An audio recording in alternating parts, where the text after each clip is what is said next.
దేవుని ప్రత్యక్షత. కీర్తనలు 128:5. సీయోనులో నుండి యెహోవా నిన్ను ఆశీర్వదించును.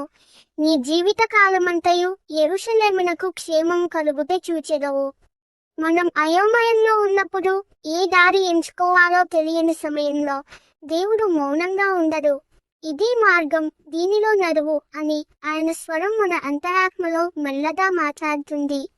కుడివైపు తిరగాలా, ఎడమవైపు పోవాలా అన్న సందిగ్ధంలో ఉన్న ప్రజలకు ఇది గొప్ప ధైర్యం. ఈ వాక్యం మనకు చెబుతున్న సత్యం ఏమిటంటే, మన నిర్ణయాల్లో దేవుడు వెనుక నుండి మార్గనిర్దేశం చేస్తూ తప్పుదారుల నుంచి మనలను కాపాడుతారు. మనం ఆయనను నమ్మి వినితే అయోమయం స్థానంలో దిశ, భయం స్థానంలో శాంతి వస్తాయి. దేవుడి స్వరాన్ని వినే హృదయం ఉంటే తప్పిపోయిన జీవితం కూడా సరైన మార్గంలోకి తిరిగి వస్తుంది. ఆమెన్.